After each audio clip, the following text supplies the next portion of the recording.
Studio Talk Show. Bienvenue à une nouvelle émission du Visual Studio Talk Show.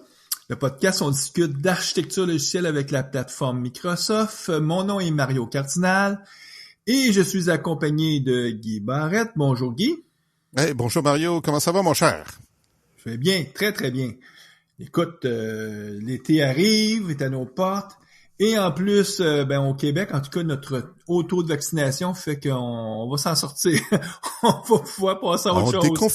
On déconfine. Personne va s'en plaindre. Donc, je pense que tout le monde va avoir hâte de passer à autre chose, en étant tous conscients que autre chose veut pas dire revenir à comment c'était avant. C'est juste passer à un nouvel état des choses parce que on va avoir une vie un peu plus plaisante. Oui, effectivement. Puis avec surtout rencontrer du monde, faire des barbecues. Il y a des choses simples de la vie comme ça. Hier, je suis allé faire de la randonnée avec ma blonde, puis on parlait justement qu'il y a des choses, c'est-tu bizarre qu'il y a des choses aussi simples que juste faire un barbecue avec quelques-uns de nos amis. On voit ça comme étant comme un gros party, comme tu sais, puis on nous aurait posé la même question il y a 1 an, 2 ans, on aurait dit ouais, un barbecue. Ouais, organiser ça, aller chez les amis. Non. Là, c'est comme oui. C'est bien, ça nous ramène aux choses fondamentales de la vie, que c'est là qu'on est des êtres grégaires, donc c'est parce que on a besoin des autres pour être heureux.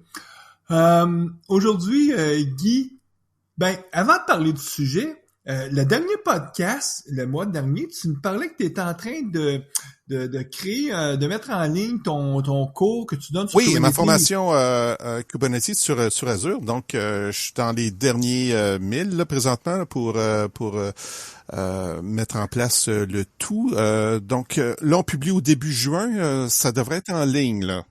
Ouais, ok, parfait. Parce que là, nous, on est à la mi-mai. On enregistre ce podcast-là avec notre invité à la mi-mai, mais on va le publier début juin. Donc, toi, t'es confiant là que bon, on va inviter nos auditeurs qui peuvent avoir un intérêt d'aller sur ton site. Je pense que c'est guybarrette.com? En fait, le site de la formation, c'est kubernetesacademy.online. Vous allez retrouver de l'information. Il va y avoir une version française, une version anglaise. La première version de la formation que je vais publier va être avec l'utilisation d'Azure là, comme un cloud provider. Puis ensuite, je vais publier des versions là, en utilisant les autres cloud providers, dont DigitalOcean, Linode, AWS. Guy, t'as de l'ambition. T'as de l'ambition. Ouais, pas le choix. Aujourd'hui, on veut parler justement de Azure Kubernetes Services, AKS, là, souvent on utilise l'acronyme. Et notre invité, c'est Adil Touati. Bonjour Adil. Bonjour Mario, bonjour Guy. Bonjour. Merci de m'avoir avec vous aujourd'hui. C'est nous qui sommes heureux de t'avoir avec toi. Surtout que le sujet que tu nous as proposé, c'est sécuriser son AKS de bout en bout. C'est-à-dire pas juste une partie, mais tout le regarder globalement. Puis puis je pense que tu vas y aller avec une approche un peu comme par couche pour nous présenter les différents systèmes qu'on devrait sécuriser. Effectivement. Puis tu demeures dans la région montréalaise. T'es pas né au Québec. J'ai un gros accent québécois, mais on se rend compte que t'as un accent qui vient probablement plus d'Europe. Peut-être nous parler un peu de ton parcours. Qu'est-ce qui fait que tu t'es rendu à Montréal? T'es né quoi, en France ou En fait, je suis né au Maroc et je suis parti étudier en France. Il y a longtemps, il y a plus de 2 décennies, et je suis resté là-bas pendant 17 ans, où j'ai fait toute ma carrière. En fait, j'ai fini mes études, j'ai fait ma carrière dans l'informatique. J'ai commencé avec comment on appelle ça, une formation et ce qu'on appelle une alternance en France. Ça veut dire que j'ai travaillé et en même temps j'ai fait mes études. Et depuis le début, j'ai travaillé sur les certifications Microsoft. En fait, en 18 mois, j'avais fait MCSE à l'époque et voilà, j'ai dit 17 ans à peu près en France d'expérience professionnelle. Ma première expérience d'expatriation était en Irlande en 2017, où je suis parti avec ma famille. Et voilà, je voulais tester un peu le temps. En anglais? Parce qu'en Irlande, là, je pense Exact. pas que tu peux travailler en français, là. Non, non, tu peux pas, malheureusement. Et en fait, c'était pour nous l'occasion d'avoir une immersion totale et pour nos enfants aussi de pouvoir être bilingue. C'est notre souhait. Et en fait, c'était notre première étape avant d'arriver au Québec. Et en 2019, on est arrivé en juillet, il y a presque 2 ans, avec toute la famille, pour changer en fait, pour faire en fait c'est un rêve qu'on avait depuis un moment, ma femme et moi. Mm-hmm. Et tout le monde et on a embarqué tout le monde. Ils sont résilients avec l'expérience de la première fois l'expatriation dans un pays anglophone, une école qui parle en anglais. Je pense que c'était une belle expérience pour les enfants. On le voit aujourd'hui avec, en fait, ils sont capables de s'adapter. On l'a vu la dernière année nécessitait pas mal d'adaptation. Ah oui. C'est ce qu'on a fait. Et voilà. Et adapté à l'hiver québécois? Oh oui. En fait, une anecdote. Moi, j'aime beaucoup. Ma femme ne supporte pas le froid, mais moi, j'aime la neige et j'aime le froid. Et pour vous dire, en décembre 2018, je suis parti en vacances avec mes 2 aînés. J'ai 3 enfants. Les 2 aînés, je les ai ramenés en Sibérie.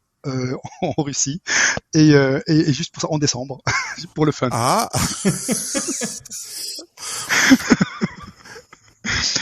Voilà. Et du coup, voilà, je suis arrivé, je suis super content en fait d'être là parce que j'ai l'occasion de parler français, d'utiliser français parce que c'est notre langue officielle en fait à la maison et au travail parce que je travaille aujourd'hui, je suis en mandat chez Desjardins et une institution on va dire qui parle francophone.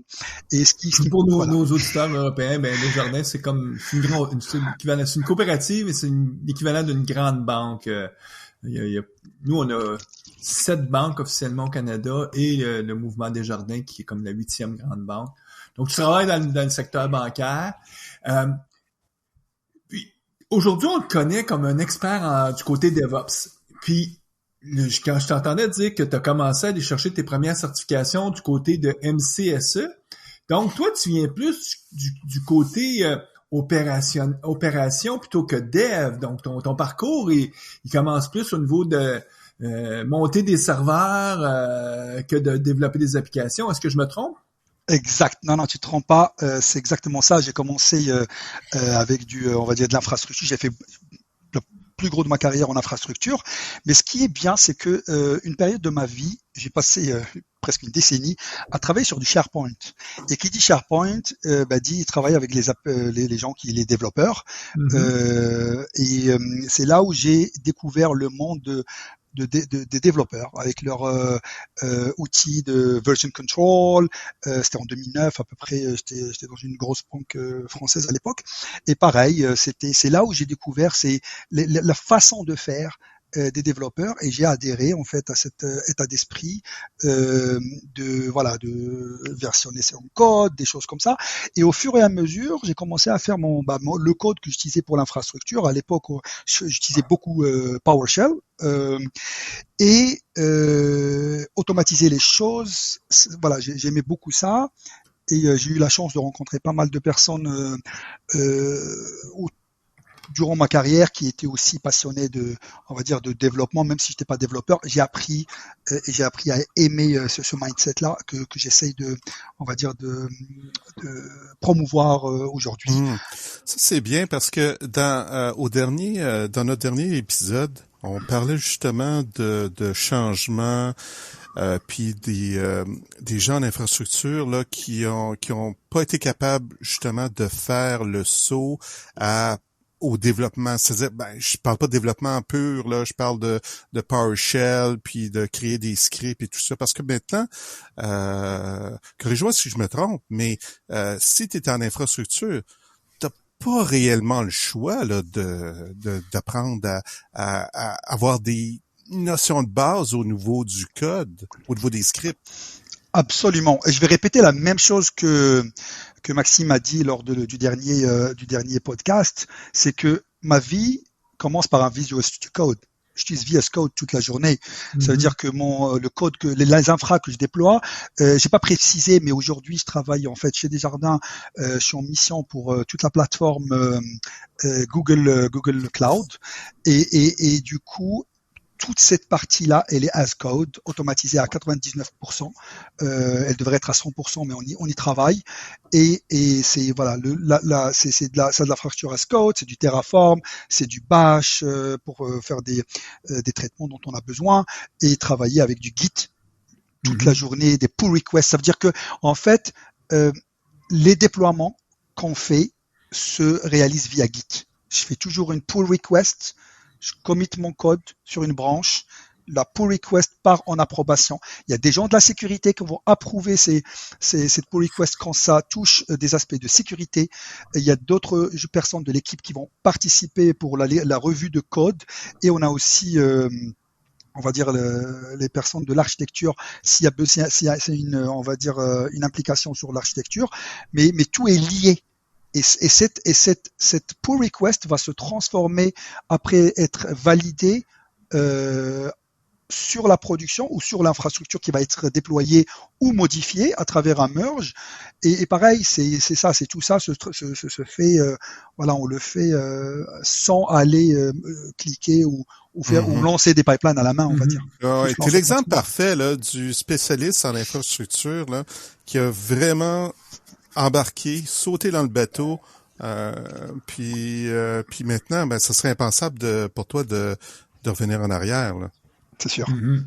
C'est sûr. Et je dirais en fait aussi sortir de sa zone de confort. J'ai parlé de l'Irlande. Quand je suis parti en Irlande, je suis rentré dans une société qui est partenaire Microsoft. J'étais dans ce qu'on appelle les professional services et je travaillais sur toute la partie Office 365, Azure AD et Azure. Et ça, en fait, et c'est là où j'ai découvert à un moment donné en travaillant. C'était en 2018. Je suis parti à Ignite aux États-Unis et on parlait de Kubernetes. C'était là où le Kubernetes était GA, AKS notamment. Et là, quelques mois avant, je commençais à m'intéresser à tout ce qui est Docker, tout ce qui est container. Et là, j'étais séduit. Et là, je peux plus revenir aux anciennes méthodes.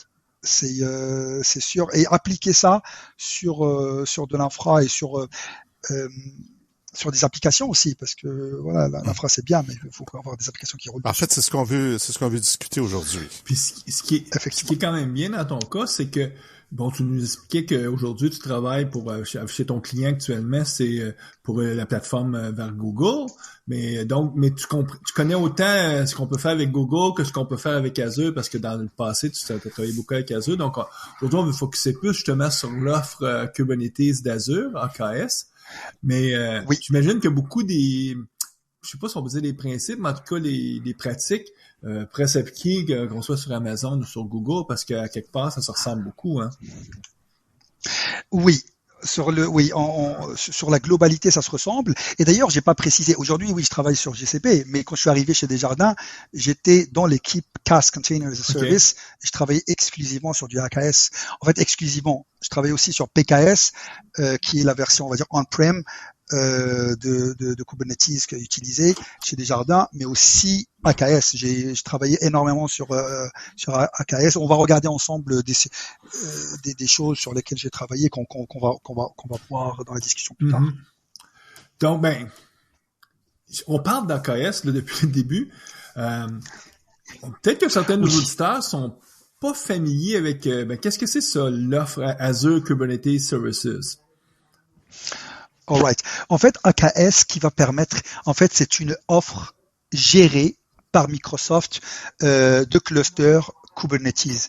Au lieu de configurer son Kubernetes soi-même, provisionner des VM, installer les composants dont on a besoin et déployer, on va dire, et configurer Kubernetes avec une version mainstream ou une version qu'on va modifier. Au lieu de faire ça, on va utiliser ce qu'on appelle un managed service ou un service géré et qui va provisionner pour nous en fait avec soit une commande, soit du code Terraform ou ce qu'on souhaite, ou même sur le portail si on est en train de faire de l'exploration, de déployer un cluster avec un nombre défini qu'on va définir nous de nœuds qu'on va gérer. C'est les worker nodes, la partie worker node qui sont les serveurs ou les VM sur lesquels notre charge de travail, nos applications vont rouler, et la partie, on va dire, control plane, qui est l'application server, elle est gérée par Microsoft, on ne la voit pas, et ça permet de disposer d'une manière ultra rapide d'un environnement complet, d'un cluster ou plusieurs clusters avec plusieurs composantes dedans. En fait, on peut rentrer dans le détail, mais en fait, un cluster se compose de nœuds, mais aussi de pools de nœuds.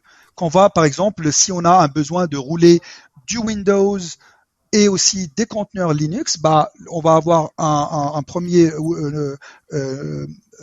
pool de VM qui va être Linux et un autre pool qui va être Windows qu'on va pouvoir utiliser. Mais tout ça d'une manière, on va dire, transparente pour nous, parce que c'est juste des commandes qu'on va rouler ou du code qu'on va rouler, et on a un cluster prêt pour, et on peut le sizer comme on veut par rapport aux besoins applicatifs. Moi, je dis toujours, pour illustrer un petit peu les bénéfices d'un service géré comme ça, c'est qu'au lieu de prendre 3 jours à installer Kubernetes from scratch là sur le métal, là, tu prends 3 minutes pour en créer un, c'est tout. Et on gère pour toi tous les enjeux de sécurité. En tout cas, c'est pas si simple que ça là, mettre en place un cluster comme ça. Ah, c'est pas tout partout. C'est ce qu'Adil va nous parler aujourd'hui. Ouais, mais il y a toute une couche que Adil n'a pas besoin de se préoccuper, c'est-à-dire il sait que Microsoft s'est déjà occupé de toute cette partie-là, les planes, ces choses-là, c'est-à-dire que il reste quand même beaucoup d'autres choses à configurer.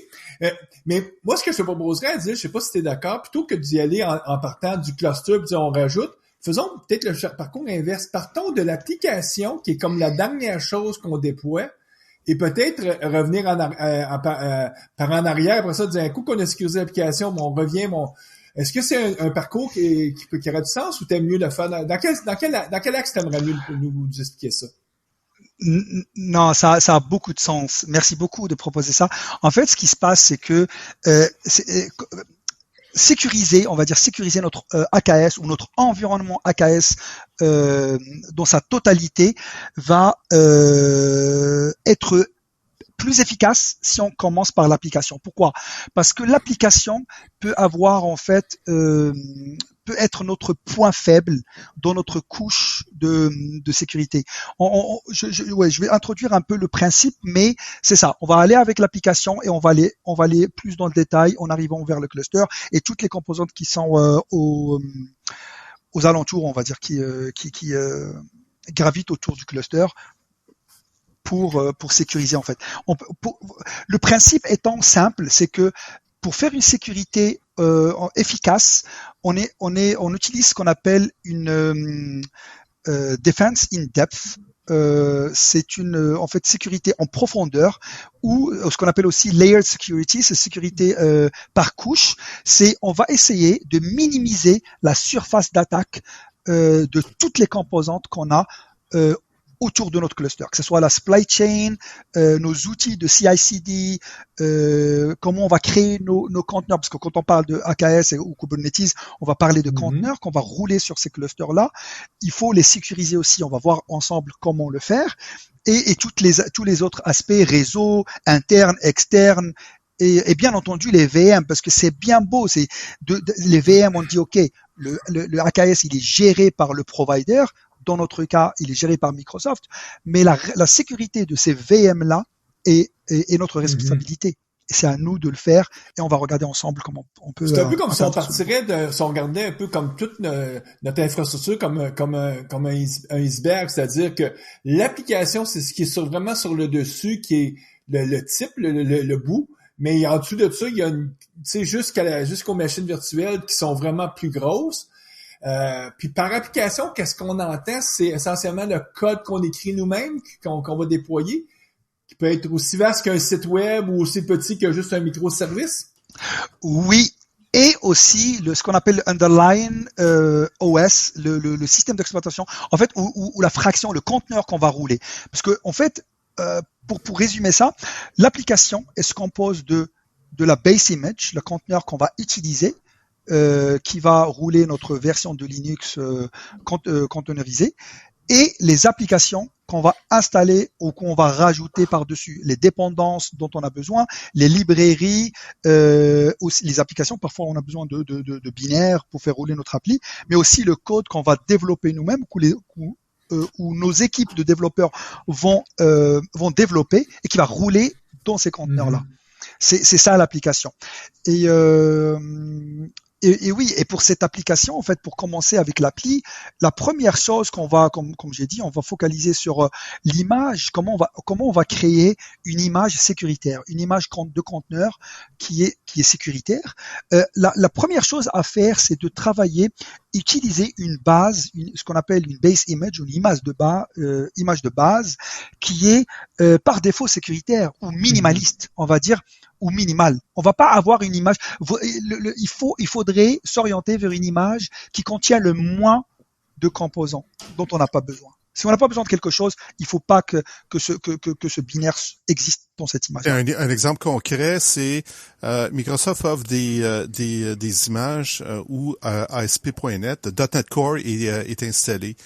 Donc, il y a une image qui a le SDK qui permet à la compilation d'une application, puis il y a d'autres images qui ne contiennent que le runtime. Donc, quand on va déployer notre application, on n'a pas besoin du SDK pour compiler. En fait, oui, exactement, quand on va rouler. Exact. Et c'est une bonne remarque, Guy. En fait, ce qui se passe, c'est que on utilise ce qu'on appelle un multi-stage Docker build. Quand on va construire notre image Docker, on va utiliser, dans notre exemple-là, on va utiliser l'image, la première image qui contient le SDK. On va compiler notre application et on va avoir un deuxième stage, une deuxième étape où on va appeler on va utiliser l'image qui contient uniquement le runtime et on va copier dedans notre application compilée. Mm-hmm.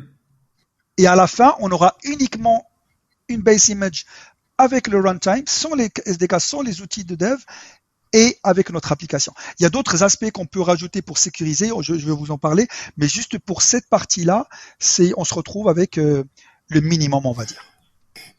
Plus tu minimises ou t'enlèves des fonctionnalités qui sont non nécessaires, qui sont souvent des fonctionnalités fournies par les systèmes d'exploitation, mais ce qui est bien avec entre autres avec les variantes de Linux, puis c'est de plus en plus vrai aussi avec Windows, c'est qu'on peut littéralement dire moi je veux pas ça, je veux juste avoir par exemple tel service, et l'avantage en réduisant les services, c'est que tu réduis les surfaces d'attaque potentielles parce qu'un jour ou l'autre, ce qu'on pense aujourd'hui qui est sécure, peut-être que dans 6 mois, 1 an, on va découvrir qu'il y avait une brèche de sécurité dans une partie de code. Puis si toi, tu n'as jamais déployé ça, ben t'es mort de rire. Ça veut dire que toi, la brèche de sécurité, tu la connais pas. Elle n'est pas dans ce qui roule sur le cluster.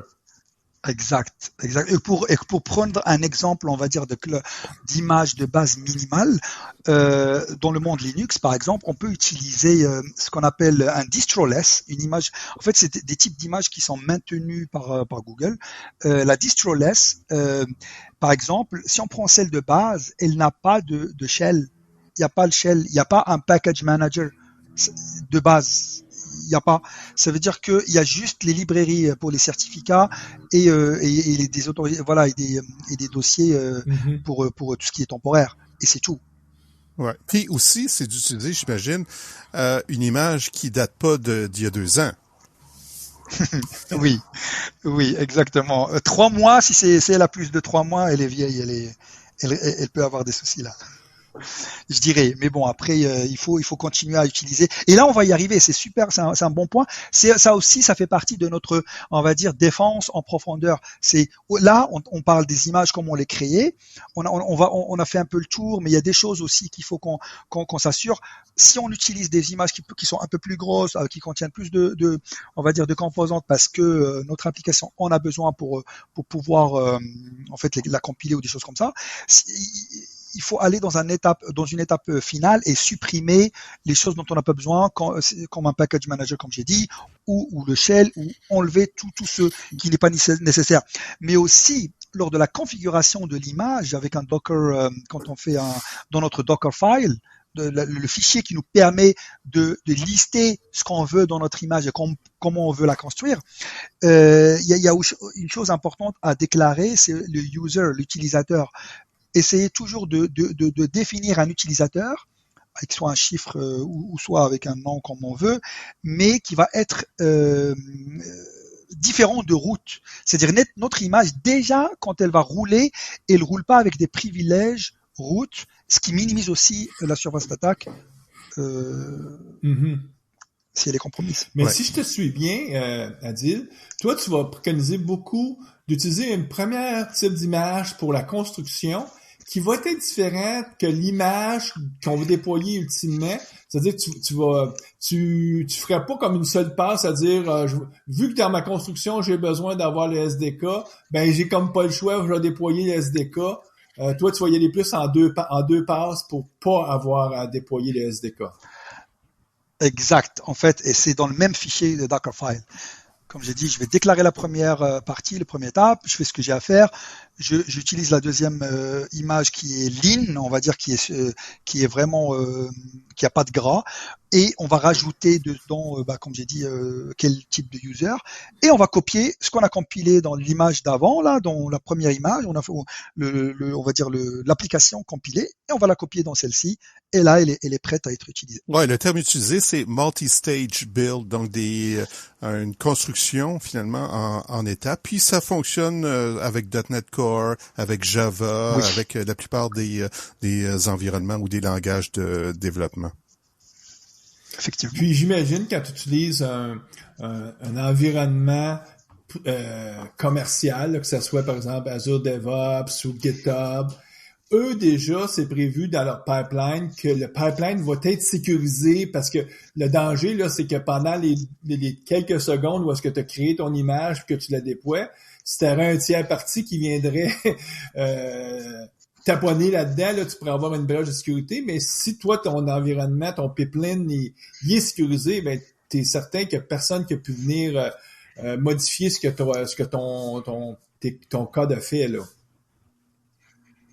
C'est sûr. Et aussi, on peut rajouter ce qu'on appelle un scan de vulnérabilité, que ça soit un scan de vulnérabilité de type conteneur, que ça soit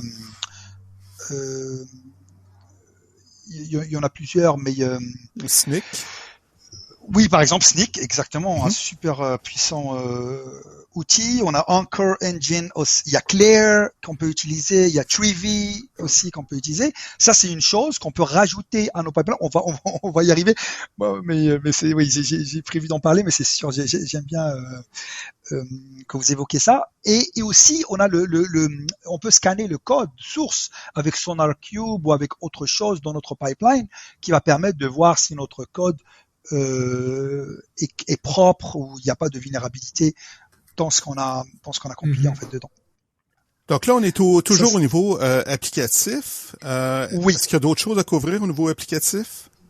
Oui. Et, nos images, on va toujours les garder à jour. On va regarder un peu plus tard, mais une image qu'on a construite, il faut absolument s'assurer que le base image on va dire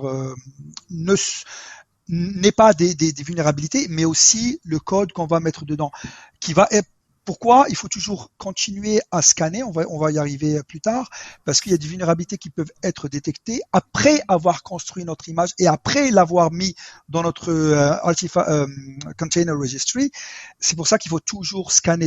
On va regarder un peu plus tard, mais en fait, quand je dis plus tard, là, on va regarder dans... Mais moi, je suis juste curieux, quand tu parles de scan de vulnérabilité, c'est sûr qu'il existe des outils, mais j'imagine que l'approche à préconiser, c'est d'aller vers des services. Je pense entre autres à GitHub qui commence à offrir ce type de service-là. Mais c'est quoi l'offre aujourd'hui? Y a-tu vraiment comme... si t'es pas sur GitHub, je sais que dans Azure DevOps... Il y a des tiers parties, là, comme Adil mentionnait, là, une compagnie qui s'appelle Snyk, qui se spécialise dans le scanning des images. Parce qu'il y a un besoin. Donc, s'il y a un besoin, il y a des gens qui disent, ben, moi, on m'offrir le service, parce qu'ils vont faire de l'argent. Ce qui est tout à fait logique. C'est sûr. Et après, oui, il y a ces parties-là, mais il y a d'autres aspects. On va les regarder. Mais juste pour sécuriser notre image, en fait, il y a des choses qu'on peut utiliser, comme ce qu'on appelle les contextes, les security contexts. En fait, dans notre image, une fois on l'a créée, quand on voudra la déployer sur Kubernetes, on utilise ce qu'on appelle un manifeste, un fichier YAML où on va décrire le pod qu'on va créer ou les conteneurs qui vont être dans ce pod-là. À ce moment-là, on a la possibilité de rajouter en fait des spécifications. Par exemple, security context pour dire je ne veux pas que cette image-là, quand elle va rouler sur mon cluster, qu'elle roule avec du root. Je veux un utilisateur défini. Je ne veux pas permettre l'escalade de privilèges. Une image qui va rouler avec un compte ou un utilisateur qui va pouvoir assumer des rôles ou des privilèges qui sont au-dessus de son process parent. Et aussi, quelque chose de super important, c'est de limiter le root file system en read-only, en lecture seule, pour forcer ça. Ça, c'est des actions qu'on va faire, comme j'ai dit, sur le manifeste. C'est-à-dire, une fois on a créé notre image, aussi, quand on va la déployer, on va s'assurer de rajouter ces aspects-là de sécurité dans nos manifestes ou dans notre pour déployer notre application, on va dire. OK. Quand tu déploies sur Azure, c'est sûr que bon, il existe la command line avec le kubectl, qui est une façon de pouvoir lancer des commandes. Beaucoup de gens vont dire ouais, mais tu as peut-être intérêt à te faire des charts M pour avoir une méthode plus déclarative ou en tout cas plus scriptée de pouvoir bon, c'est sûr que tu pourrais toujours scripter tout tes cubes CTL, mais ça deviendrait pas ardu, mais c'est pas l'approche standardisée, c'est plus d'aller vers des M. Est-ce qu'il y a des choses reliées avec M puis cube qu'on doit se préoccuper au niveau de la sécurité ou les fournisseurs de ces services-là ont déjà solutionné une partie des problèmes de sécurité potentiels? En fait, ce que je vais dire une phrase là. En fait, il faut pas utiliser Helm sans connaître ce qu'il y a dedans. Je rajoute ça. En fait, juste pour créer un peu l'argumentaire. Parce que ça peut être surtout que M, vu qu'il y a tout un principe où tu peux comme overwriter les choses, donc c'est très facile de pouvoir peut-être se servir de M pour quelqu'un qui serait malfaisant, de pouvoir venir changer ton script de déploiement sans que tu t'en rendes compte.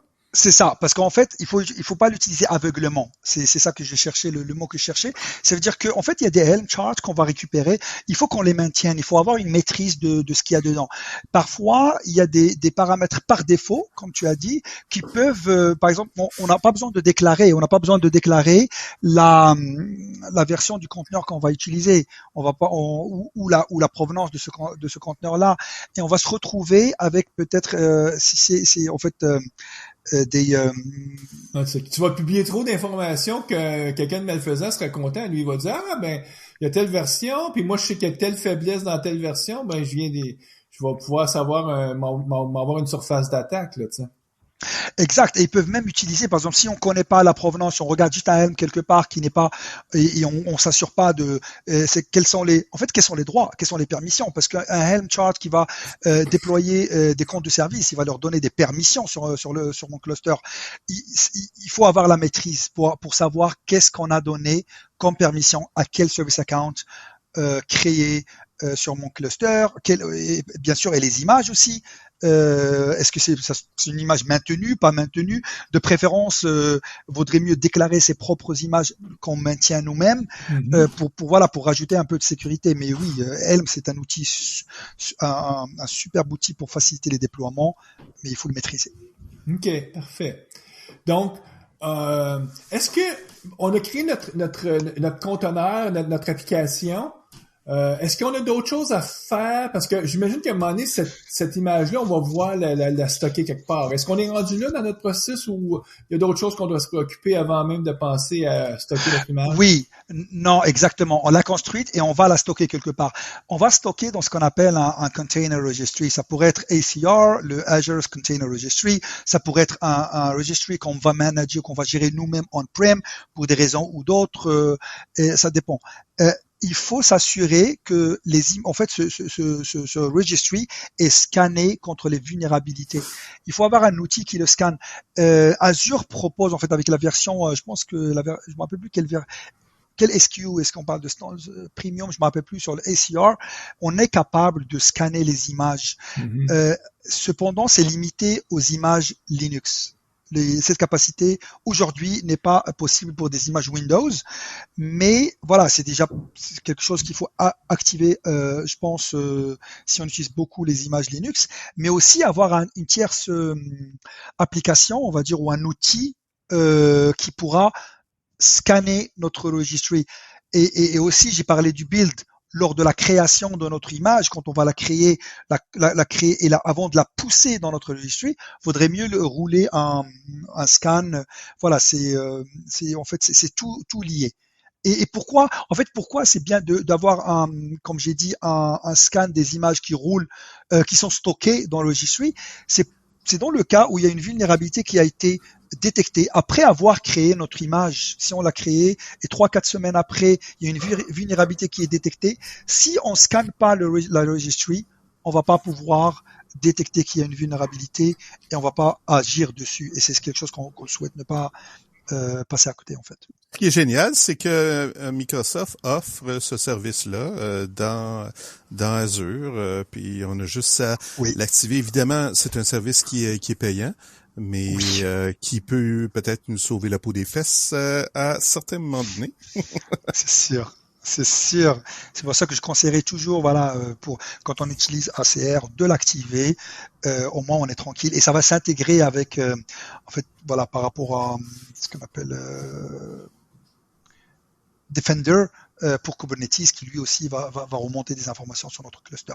Mais oui, pour l'application, pour revenir, elle est prête à être déployée. Pour la déployer, on a pas mal de choses. En fait, là, on va arriver à comment on va sécuriser notre application, mais maintenant dans notre cluster. Il y a des choses qu'on doit utiliser, qu'on doit mettre en place. Par exemple, l'intégration, le RBAC, le Role-Based Access Control de Kubernetes et son intégration avec Azure AD. Ceci va nous permettre de lier des groupes qui sont Azure AD avec des permissions, on va leur donner des permissions sur le cluster pour pouvoir, on va dire, ségréguer les responsabilités.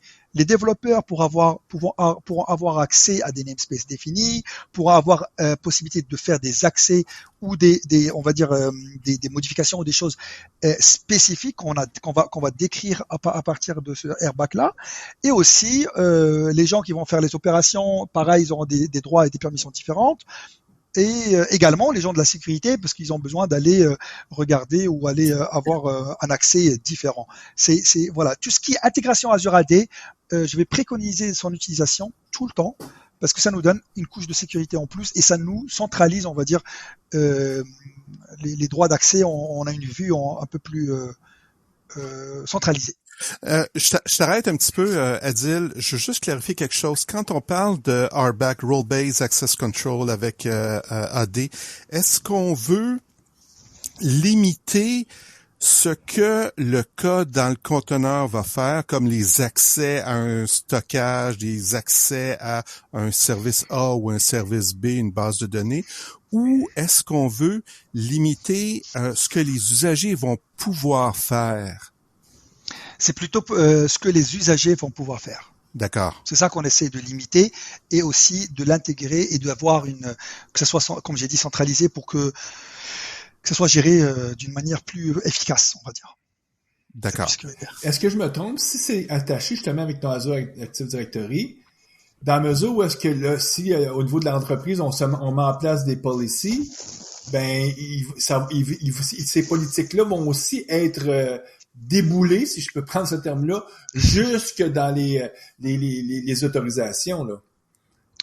En fait, oui, c'est les autorisations natives Kubernetes qui sont en fait utilisées, mais à travers des groupes, à travers cette intégration avec Azure AD. C'est dans ce contexte-là. OK. Mais si on parle de policy, c'est autre chose qu'on va regarder un peu plus tard. Mais oui, il y a la possibilité d'avoir des policies qui sont spécifiques à Kubernetes. Parce que souvent, les policies, ça va être plus pour les gestionnaires, ceux qui s'occupent des opérations et non les utilisateurs de l'application. Est-ce que je me trompe? En fait, les policies peuvent aussi contrôler ce qu'on peut mettre sur le cluster. Par exemple, si je dis, je ne veux pas, par exemple, si par défaut, n'importe quel usager qui a les droits, bien sûr, spécifiques, il pourra créer un service de type load balancer avec une IP publique.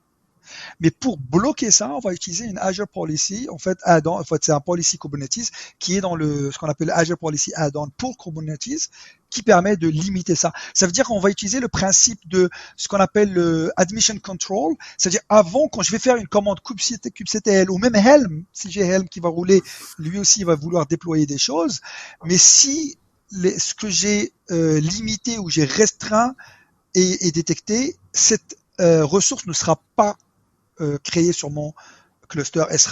En fait, la commande n'arrivera pas à la control plane. Une policy, si je vais la traduire en français, je pourrais peut-être dire que c'est une règle qui donne le droit ou qui empêche de faire une action. Oui, en fait, qui va contrôler, qui va gouverner, je dirais, qui va gouverner ce que nous souhaitons ou ce que nous autorisons sur le cluster.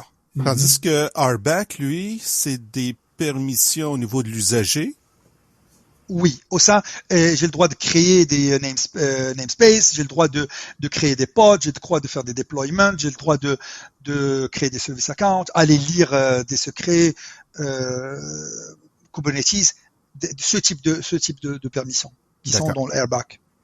Puis est-ce que, juste pour donner un peu l'ampleur de l'importance de faire ça, si je fais rien de ça, là, c'est-à-dire que je prends juste ce qui vient par défaut, est-ce que je dois en conclure que tout va être permis, c'est-à-dire que si à un moment donné, quelqu'un trouve moyen de entrer dans mon cluster, ben il va pouvoir lancer des commandes help, puis là me créer, mettons, une porte d'entrée visible avec une adresse IP sur le web, tous ces genres de choses-là, ou par défaut, il y a quand même une certaine...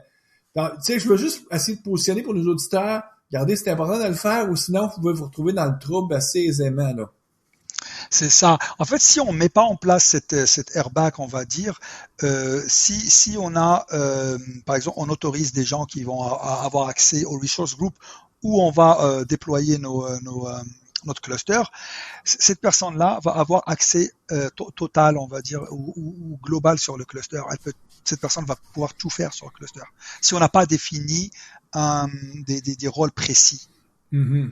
Par défaut, c'est ouvert. C'est à nous de fermer, on va dire, ces possibilités. Et comme j'ai dit, il y a ce qu'on appelle la notion de Kubernetes, de airbag dans Kubernetes, qui existe avec Kubernetes, même si on va le déployer on-prem, ça va exister. Mais la différence, c'est que nous, on va l'intégrer avec Azure AD pour faciliter les choses. Mais ça revient au même. Tu viens à dire, il y a plusieurs années, quand on parlait qu'on fallait, on utilisait le terme hardening ou durcir un serveur pour justement, parce que par défaut, ça venait complètement ouvert. Ben là, on va avoir un peu le même principe de dire, faut durcir nos clusters Kubernetes, exact. Parce que par défaut, tu peux tout faire parce que c'est bien normal. Si tu es une très petite organisation, tu as juste une seule personne ou tu utilises juste un cluster pour faire des démos, tu es tout seul dessus, ben là, tu as le droit de tout faire. Là. C'est toi qui es l'administrateur, puis ça serait un peu... ça serait difficile si on commencerait à l'inverse, tout serait bloqué. Là, comment tu fais bloquer quand tu es tout seul? Faut que tu aies le droit de pouvoir... C'est ça. tu passes la journée à écrire des YAML pour faire... Donc, est-ce que c'est une tendance lourde qu'on va voir de ce principe-là de durcir tout son Kubernetes? Est-ce que c'est ces terminologies-là que les gens vont utiliser aussi? Oui, et c'est vraiment... En fait, c'est ce que j'utilise moi. Je l'ai pas mentionné, mais quand j'ai parlé tout à l'heure j'ai pas mentionné le hardening, mais créer un security context, c'est du hardening. Okay. Faire le multi-stage, c'est du hardening. Parce qu'on enlève des choses, voilà, mais ça, oui, exactement, ça va de soi, c'est la même, oui, c'est le même principe. Puis, juste pour nos auditeurs, je sais que dans les derniers, aux États-Unis, on a vu tout ce qui s'est passé pour, ben là, c'est pas juste aux États-Unis, mais partout dans le monde présentement, il y a des gens qu'il y a des compagnies où est-ce que justement la sécurité n'a pas été prise très au sérieux. Et là, il y a des rançons-ciel, c'est-à-dire qu'il y a du monde qui prennent possession de vos infrastructures et ils vous disent, mais si vous voulez les revoir, là, sortez vos bidous, ça veut dire sortez un peu d'argent. Là, on parle que pour la compagnie coloniale aux États-Unis, c'est 4,4 millions de dollars que le président aurait payé pour sa rançon. Puis il y en a sûrement d'autres compagnies qui ont payé des rançons mais qui s'en vendent pas. À quelque part, ce genre de problématique-là va devenir de plus en plus où elle est déjà probablement déjà très omniprésente là, parce que il y a des fins finaux qui sont dit hey, il y a une façon bien plus rapide de faire de l'argent, on a juste à faire du rançonnage, surtout si on est dans un pays où est-ce que des personnes viennent nous achaler au niveau des enjeux criminels. Oui. Oui, non, mais c'est sûr. Mais aussi, voilà. Mais une des choses qu'on peut mettre en place aussi, qu'on va regarder ensemble, c'est de monitorer, on va dire, de surveiller nos clusters avec des outils qui vont nous permettre de détecter ce type d'action, on va dire malveillante. Ouais, ça c'est plus comme quand on va arriver au niveau opération.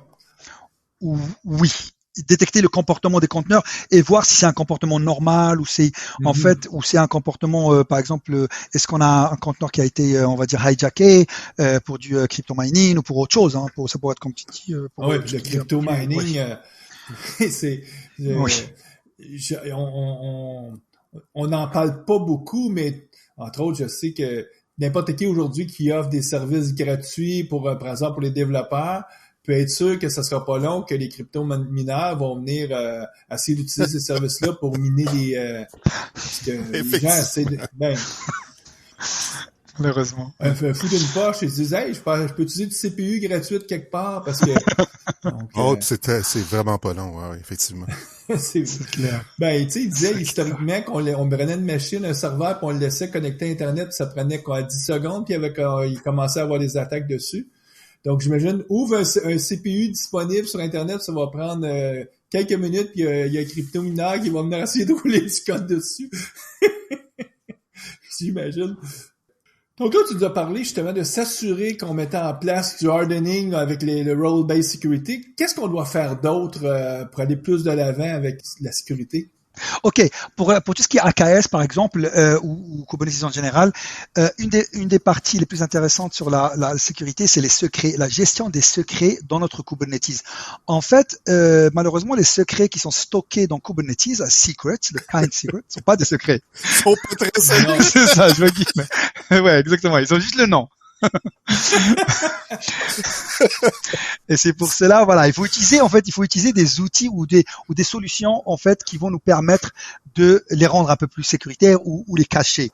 Limite, on n'a pas besoin qu'ils soient connus par nos applications, on va dire tout le temps. Il faut voilà. Et pour la mise en place en fait, ce qu'on appelle, il y a des choses puissantes comme la rotation des secrets. Par exemple, j'ai un accès, je veux créer une application dans mon Kubernetes, mais cette application va avoir besoin d'accéder à un service PaaS, par exemple Azure SQL ou va utiliser du Azure Storage ou des choses comme ça. Je vais utiliser ce qu'on appelle, en fait, la meilleure solution qui soit, que j'aime beaucoup, c'est utiliser ce qu'on appelle le Azure AD Pod Identity, ce qui nous permet en fait, il faut savoir, cette solution-là, il y a la solution qui est maintenue par l'équipe Azure, mais qui est open source, qui est disponible, on va dire, d'une manière ouverte. Et il y a aussi cette fonctionnalité est en train d'être ajoutée à la configuration du cluster. On peut la définir comme un paramètre quand on va créer un cluster, dire voilà, je veux l'activer et ça va être activé pour nous. Aujourd'hui, en fait, cette possibilité-là, c'est quoi? C'est utiliser ce qu'on appelle un managed identity, qui est un service principal ou un service account pour les gens qui connaissent pas bien Azure, qui va avoir des permissions ou des droits sur notre ressource. Si on dit Azure SQL ou on va utiliser Azure Storage, on va créer un managed identity dans notre abonnement. On va lui donner accès dont cette identity a besoin. Ça pourrait être en lecture, ça pourrait être en écriture, ça dépend des besoins de l'application. L'avantage, c'est que cette managed identity, on n'a pas de mot de passe, on le connaît pas et on ne le gère pas. C'est Microsoft qui le gère pour nous. Et le fait de lui donner accès à cette ressource-là, on pourra l'utiliser dans Kubernetes, dans AKS, à travers l'activation de, comme j'ai dit, cette fonctionnalité. Et une fois notre pod est créé et il est configuré pour utiliser une managed identity, il va pouvoir accéder à cette ressource d'une manière transparente. C'est-à-dire on n'a aucun secret nulle part. On n'a pas créé de connection string, on n'a pas créé de key ou de clé pour le stockage. Et ça augmente la sécurité de notre cluster parce que uniquement les applications autorisées vont avoir accès à ces ressources. Et on peut les différencier. Ça, c'est valide si les ressources que tu vas accéder, c'est des ressources que ton organisation contrôle aussi. Mais des fois, tu n'as comme pas le choix, tu vas utiliser, mais je sais pas moi, un service externe, et là, on va avoir une forme d'autorisation, d'authentification quelconque avec le service externe, puis là, tu n'auras pas le choix comme de garder des secrets pour être capable de t'authentifier auprès de ce service externe-là. Il y a une solution pour cela. On va essayer aussi de offloader ces secrets-là ailleurs. C'est le deuxième cas d'utilisation des secrets, c'est quand on a une application qui est soit en dehors, qui n'est pas une solution gérée par Microsoft, ou c'est une application que nous on va gérer sur ça pourrait être des VM, ou ça pourrait être comme tu viens de préciser Mario, sur d'autres cloud providers ou d'autres, on va dire en dehors de notre écosystème Azure. À ce moment-là, on a besoin d'une connection string, on a besoin d'un mot de passe et d'un identifiant. On peut utiliser ce qu'on appelle un Azure Key Vault. En fait, il y a une intégration de Azure Key Vault, qui est le service managé de gestion de clés ou de certificats ou de choses sur on va dire Azure. De secret. Tout ce qui est secret. Merci beaucoup. Et à ce moment-là, on va utiliser ce qu'on appelle le Secret Store CSI Driver. Le CSI Driver, c'est un composant, on va dire, c'est un composant de stockage qu'on va configurer sur notre cluster et qui va permettre un accès transparent à ces secrets-là dans Azure Key Vault. Et la manière comment ça fonctionne, c'est qu'une fois on l'a configuré, je ne vais pas rentrer dans le détail, mais une fois on l'a configuré sur notre cluster, on va pouvoir définir quelle application a accès à quel secret. Parce qu'on s'entend bien qu'on peut avoir plusieurs applications sur notre cluster, mais qui n'ont pas les mêmes besoins d'accéder à ces secrets-là. Et on va monter, en fait, le Secret Store CSI Driver va permettre de monter ce secret d'une manière transparente lors de la création du pod, dans comme un volume qu'on va monter et qui va être accessible. C'est comme un fichier qui va contenir l'information dont on a besoin pour se connecter à cette ressource-là. Puis, moi, ça m'amène une question pour toi, Adil. Tu sais que les informaticiens, on aime beaucoup avoir une solution unique. Plutôt que de dire, ah non, ça prend 2-3 solutions. Donc, moi, j'entends déjà des gens qui vont dire, j'ai pas le choix, j'ai besoin d'avoir des secrets parce que je dois accéder à des services externes. Donc, plutôt que de commencer à mettre en place aussi toute la sécurité avec mon Azure Active Directory, comme ce que tu préconisais, c'est-à-dire que faire que ce soit des comptes qui ont des accès. Donc, je vais plutôt dire, non, je vais tout ramener dans mon Vault, dans mon Azure Vault, puis je vais utiliser cette mécanique-là pour aussi que mes comptes locaux se connectent. Ça serait quoi ton propos par rapport à quelqu'un qui arriverait avec une approche comme ça en disant, vu que j'ai pas le choix d'utiliser déjà un Azure Vault, je vais mettre tout dans Azure Vault?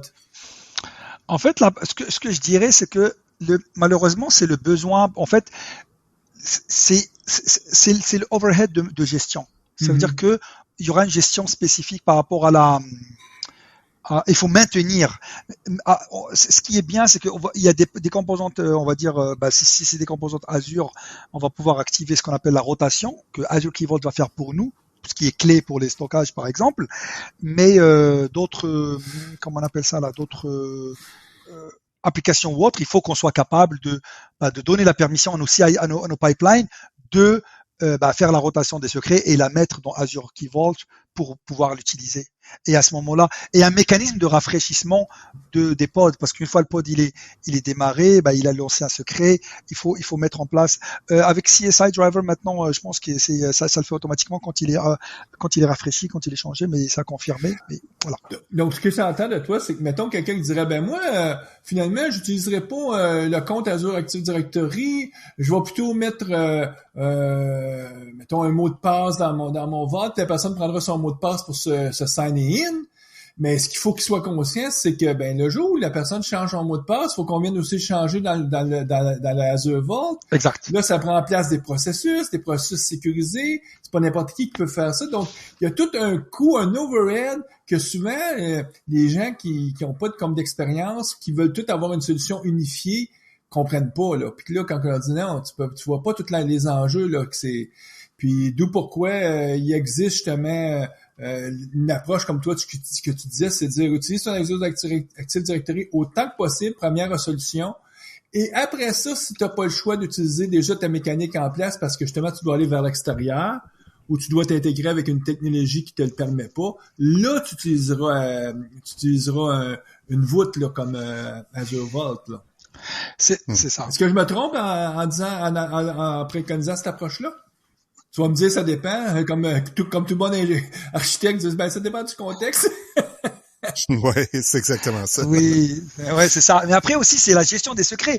En fait, les secrets, il faut pas qu'on les copie à la main. Voilà, c'est une philosophie, on va dire, un mindset. Il faut avoir des automatismes pour ne zero touch. Il faut pas, ni les opérateurs, ni les développeurs aient accès à ces secrets, en fait. Regarde, ça sert à rien, là, si tu mets tout ça en place, là, puis tu mets le mot de passe sur un post-it qui est collé sur ton écran. C'est ça. Ouais, tout à fait. Ou le monde dit ben c'est le mot de passe il change jamais parce que tout le monde le connaît. Ben oui. Non. Ah oui. C'est sûr. On connaît ça. On a déjà vu des choses aussi absurdes que ça. Donc, on a vu l'intégration avec des secrets dans la voûte. Si on continue un petit peu dans notre cheminement de hardening. Oui. Alors, ce que je dirais, c'est la deuxième étape. On va dire là, on va un peu monter d'un cran. C'est utiliser une solution de sécurité de conteneur, on va dire centralisée. Une solution d'entreprise dans le cas quand on est dans une entreprise, parce que ça nous permet de faire plein de choses. Une des choses, c'est d'homogénéiser notre gestion de la sécurité de tous nos clusters Kubernetes et AKS. Par exemple, ça va nous permettre d'avoir des policies ou des règles, on va dire, qui sont globales, qu'on va appliquer partout. Parce que ce qui est important aussi, c'est que faut pas oublier que si je mets en place on va dire des policies qui sont un peu plus loose, qui sont un peu plus légères en développement ou en environnement de non-prod. Et en prod, je mets un peu des policies qui sont plus strictes.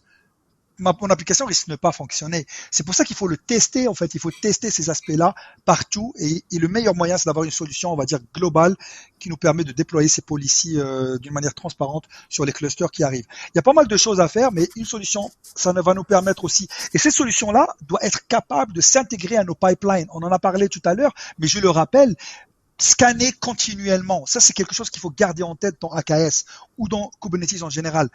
Scanner mes conteneurs quand je les construis, les scanner quand ils sont au repos dans mon registry, les scanner au runtime quand ils sont à l'exécution, en train de s'exécuter sur mes clusters.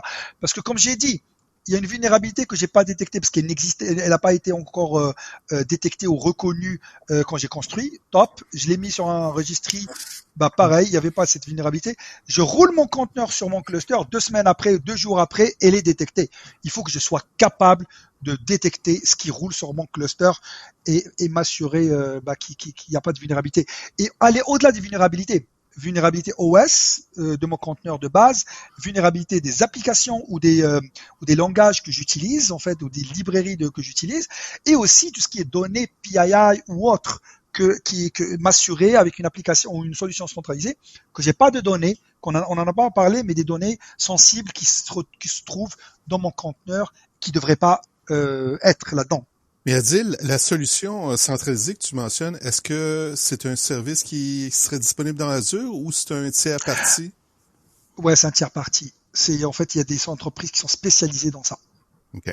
Je ne veux pas les nommer, mais il y a qui ont des solutions, on va dire, qui s'intègrent sur Kubernetes, sur. OK. Et voilà, ces solutions-là vont nous permettre aussi de bloquer ou d'agir sur les conteneurs qui sont pas conformes, qui sont à l'exécution. C'est-à-dire, et aussi, c'est des solutions qui vont pouvoir détecter des comportements, on va dire, bizarres, comme un pod qui commence à envoyer des informations en dehors de mon réseau. Voilà, ou bien qui va commencer à communiquer avec des autres microservices. Il n'a pas l'habitude de travailler, de communiquer. En fait, c'est avoir une solution qui utilise du machine learning ou qui a des capacités de détecter ce type de comportement ce qu'on a dit là, le crypto mining ou autre. D'accord. C'est ça. Et la gestion centralisée, c'est ça. Le but, c'est d'avoir, quand on est dans une entreprise, on va dire où on a une cellule de gestion de vulnérabilité, cette cellule-là ou cette équipe-là doit avoir un accès à un dashboard ou un tableau de bord centralisé pour détecter ce qui roule. Maintenant, voilà, tout ce qui est conteneur, ce qui remplace les VM, ce qui remplace les machines, on va dire quand on avait dans le traditionnel ou des choses qu'on est en train de migrer, avoir une vue d'ensemble pour s'assurer que nos conteneurs sont pas vulnérables. Mais le service AKS est-ce qu'il nous fournit ce genre de dashboard-là?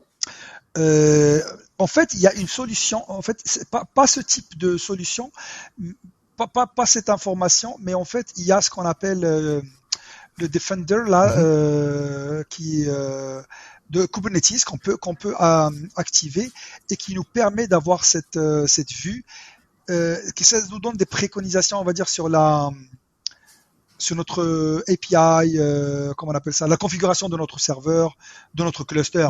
Ça va nous détecter des anomalies ou des choses qui sont qu'on n'a pas vues. Ok. Mais ça s'arrête là en fait. Après, en fait, c'est comme j'ai dit, pour reprendre ce que j'ai dit au début, c'est une défense en profondeur et elle est layered, elle est par couche, parce que tous ces aspects-là, une couche à la fois, nous permet d'atteindre une sécurité optimale. Et il faut garder en tête qu'on peut être compromis, on peut avoir des attaques, il faut juste minimiser la surface. Et s'il y a quelqu'un qui attaque nos clusters ou nos environnements, n'est pas plus loin, qu'il soit limité parce qu'il n'a pas accès à des choses. Mais en fait, il y a plein de choses. Quand je regarde, il y a plein de choses qu'on n'a pas encore abordées ou des sujets, mais aussi. Adil, je pense aussi qu'il y a moyen de rendre notre cluster privé. De quelle façon on fait ça? Oui, c'est super important. En fait, ce qui se passe, c'est que par défaut, notre cluster, il a en fait, l'API server est accessible via une adresse IP publique. Après, bien sûr, on a tous les contrôles de gestion d'identité, comme on a dit, tout ce qui est intégration d'Azure AD, pour contrôler qui est-ce qui a accès à notre cluster. Mais cette idée d'avoir, on va dire, un API server accessible via une adresse IP publique ne va pas plaire aux gens qui sont ardus de la sécurité, même des gens qui sont dans le DevOps et qui sont soucieux de la sécurité de leurs environnements. Il y a un moyen qui est super intéressant, qui est créer des clusters privés, ce qu'on appelle un AKS Private Cluster. Ce qui est intéressant avec cette option-là, c'est que on va rajouter ce qu'on appelle un private endpoint. Ça, c'est rajouté automatiquement quand on choisit ce type de cluster, et cette private endpoint, c'est une adresse IP qui va être configurée au sein du réseau du subnet dans lequel notre Kubernetes est déployé, et qui va permettre d'accéder à à l'API server à partir d'une adresse privée.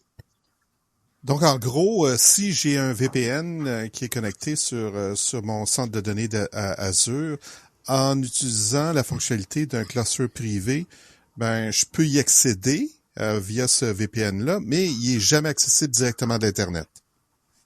Exact.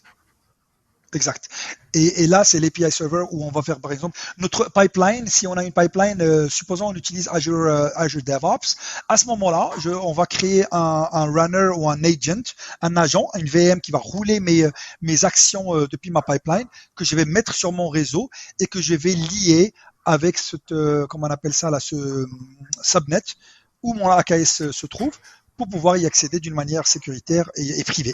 OK. Mais c'est pas toutes les entreprises qui ont un VPN, qui peuvent se permettre cette fonctionnalité-là.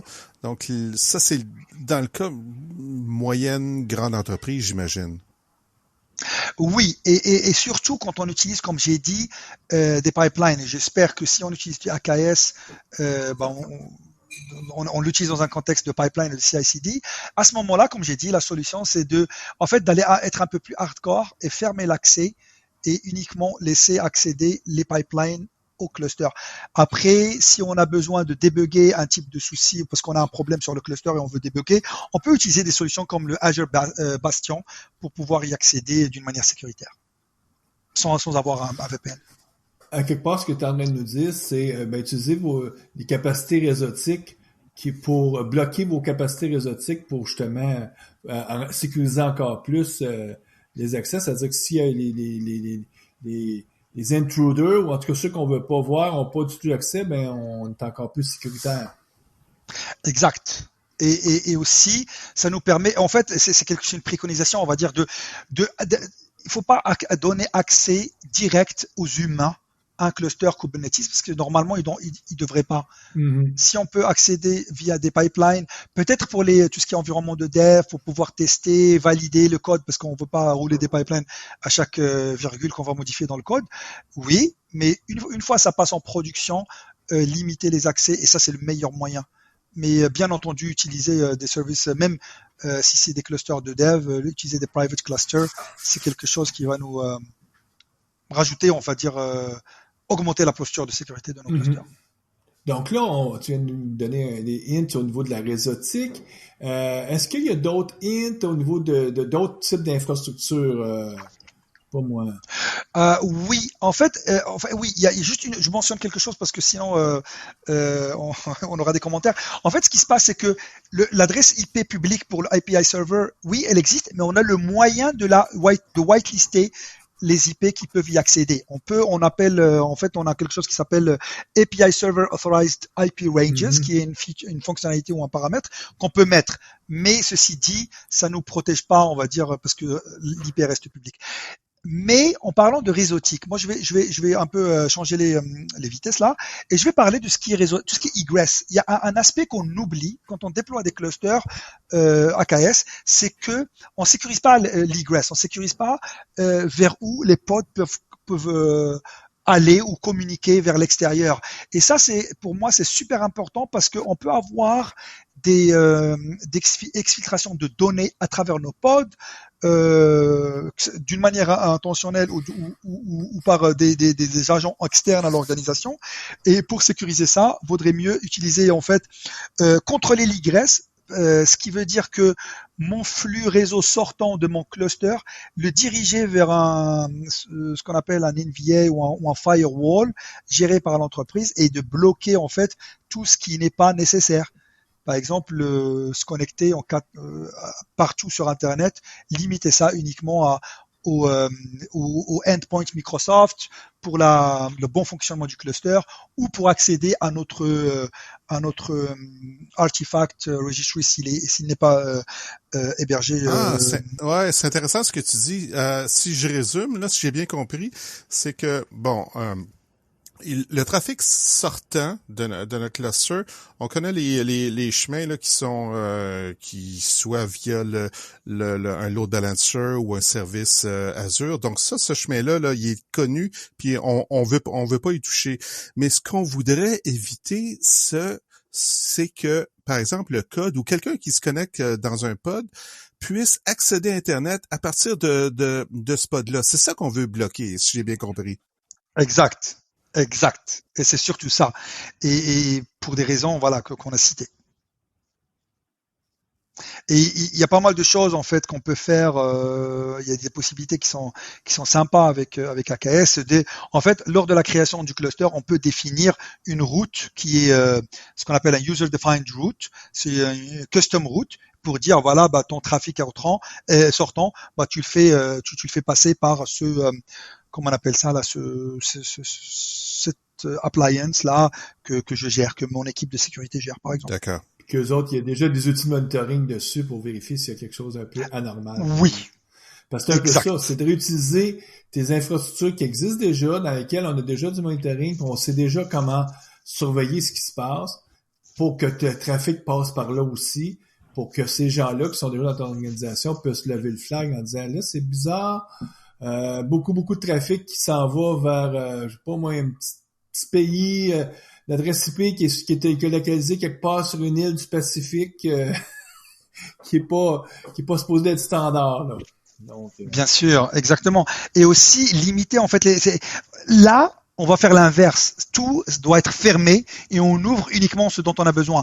Par exemple, dans l'organisation où je travaille ou les organisations dans lesquelles j'ai toujours travaillé, quand on va déployer un cluster AKS, on va définir les endpoints qu'on a besoin de contacter et on les valide. Et il y a des gens de sécurité qui valident. J'ai le droit d'aller faire les endpoints Microsoft, tout ce qui est Azure AD, tout ce qui est serveur de temps pour Ubuntu, parce que je roule des VM Ubuntu dans mes nœuds, mais non, c'est des Ubuntu, des choses comme ça. Mais c'est tout. J'ai besoin d'accéder à des choses spécifiques, à ce moment-là, il faut les justifier. Ouais. C'est même oui. Puis est-ce que tu utilises des DNS pour ça ou tu vas directement avec les adresses IP fixes? En fait, non, des DNS. En fait, Microsoft nous donne la liste. Par exemple, dans ce cas-là, il y a la liste de tout ce qui est FQDN, de ce qu'on veut ouvrir. Qui est standard. Parfait. OK. Est-ce que ça fait déjà presque plus d'une heure là, qu'on discute de sécurité. Est-ce que tu as d'autres points que tu considères importants que tu devrais te donner quelques informations là-dessus ou on a fait le tour pas mal? En fait, on a fait pas mal de tours, mais je voulais jamais le tour de la sécurité. C'est ça. Merci beaucoup. Moi, je peux en parler des jours là. Des heures et des heures. Et en fait, oui, juste les network policy. Le principe de network policy, ça veut dire quoi? C'est comme des firewalls qu'on va mettre en place. Ça nous permettra de contrôler, on va dire, le trafic est-ouest au sein de notre cluster pour s'assurer que uniquement les microservices, les composantes des microservices peuvent parler avec les composantes dont ils ont besoin. Par exemple, un front, une partie front d'une application doit pouvoir communiquer avec la partie applicative, le application tier, mais restreindre l'accès au back-end, par exemple, à uniquement l'application tier. Par exemple, ça c'est un exemple de choses qu'on peut contrôler et ça nous permet aussi de ne pas avoir tout communique par défaut, tous les pods communiquent avec tous les pods. Cette option-là de Azure Network Policy nous permet de rajouter ça. Des spécificités d'AKS que je vais donner. Si on utilise KubeNet, en fait, la partie réseau, sans rentrer dans le détail, on a deux choses qu'on peut mettre en place, soit KubeNet, soit Azure CNI. C'est des plugins réseau. KubeNet, par défaut, n'a pas de Network Policy. Il faut rajouter Calico par-dessus. En fait, pareil, à la configuration du cluster, le spécifier, et à ce moment-là, on bénéficie de ce Network Policy. Le KubeNet, la